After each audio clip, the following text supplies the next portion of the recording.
In this episode, we'll be looking at our final binary builder, PyInstaller. It supports Python 2.4 through 2.7, and we'll be continuing to use our simple console and DevX Python GUI scripts for our testing. PyInstaller is supposed to work on Windows, Linux, Mac, Solaris, and AIX systems. The support for Solaris and AIX is currently experimental. PyInstaller supports code signing in Windows, eggs, hidden imports, single executable, single directory, and a whole bunch more. If you want to see its full capabilities, I recommend going to check out their website and their documentation. They provide a tarball and a zip archive that you can use to decompress and then install it using the Python setup.py install method. So let's look at our examples one more time. Whoops.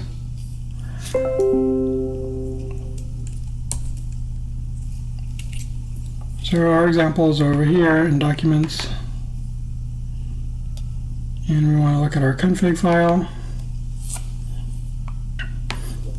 So by now you should be familiar with this. We're going to create a config with a bunch of Sony data in it.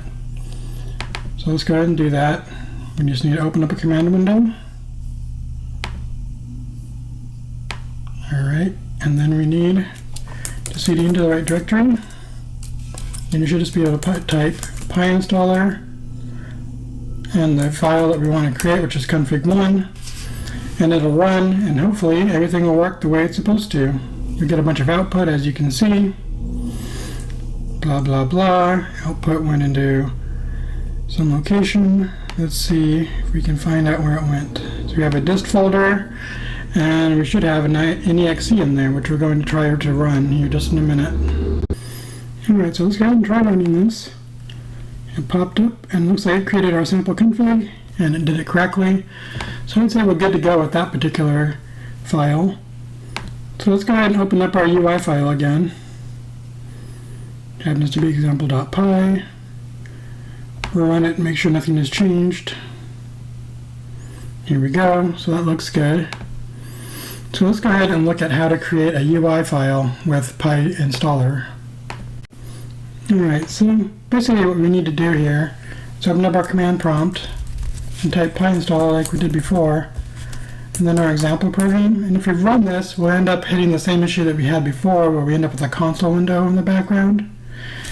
So let's skip that step and actually make it so it doesn't do that right off the bat. So you pass the command to -w. It basically tells PyInstaller, hey, this is a Windows program, suppress the console window. So let's try that. Going to get a bunch of output, and hopefully this will work.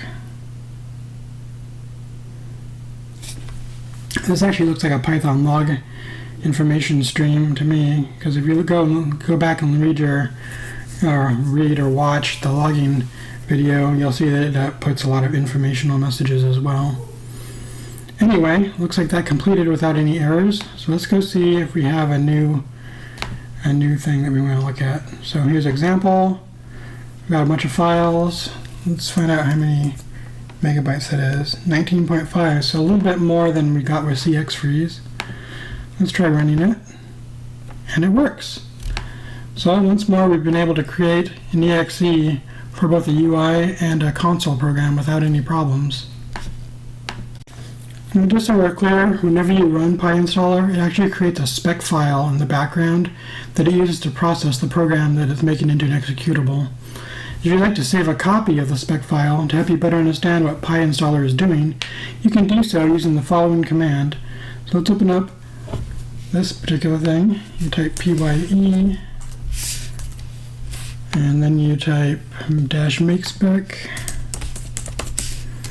and let's use it against the example one. So now we should have an example.spec file that we can look at. So let's go ahead and take a look at that. Oh, there's config spec, so it looks like it automatically saves it. Sometimes I think the older versions didn't do that, so let's go ahead and open it.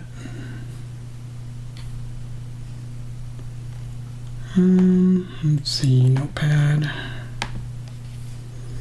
Okay, let's take a look at this. So this looks kind of like the setup.py file, except a little bit more involved. So we've got lots of paths, binaries, I'm assuming that's what you would add. You'd have to look in the documentation. You have an excludes part, whether or not you want to have a cipher, exe information. Even I don't know what all of these do. You'd have to read the documentation because PyInstaller has all kinds of different command line options that it uses, and those can be collected into your spec file.